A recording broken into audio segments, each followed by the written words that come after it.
I think the average American family probably has a bit of difficulty visualizing all the assets that are under our feet.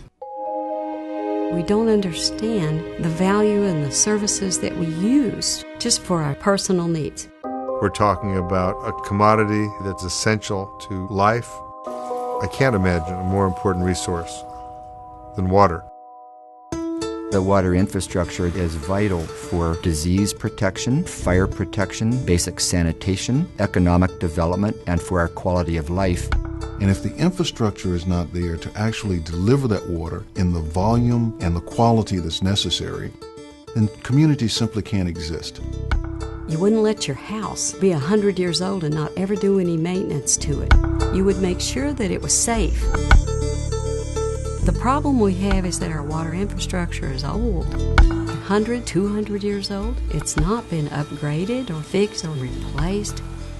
Water provides so many functions that relate directly to health and well-being.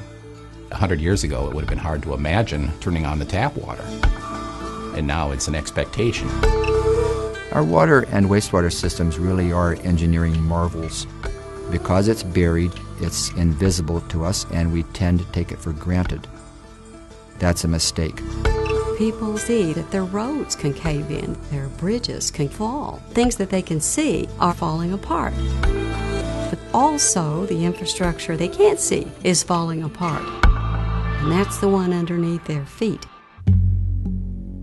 We have about 2 million miles of pipe in this nation. If you're walking around in an urban area, you're probably stepping on a pipe. They all have a life expectancy. If you don't maintain them and constantly check them and rehabilitate or repair, you're going to have a big problem. They're going to collapse. They're going to fail. And all of a sudden, the water or the sewage that normally goes through them will not have any place to go. It'll back up into homes. It'll back up onto the street. And you're going to have some very large messes to clean up.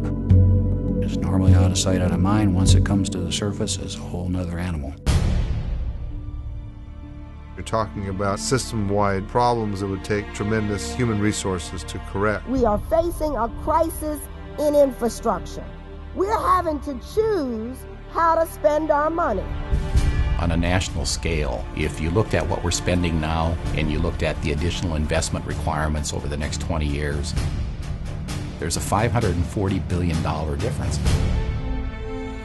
The problem is large, and it's getting larger every year to adequately maintain these systems. And if it doesn't get under control, it's going to be out of control.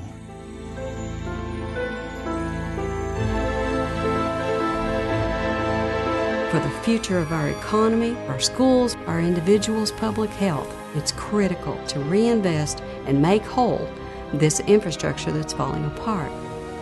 We need to accept the responsibility that future generations need to be able to rely on those assets to have the same quality of life that we have.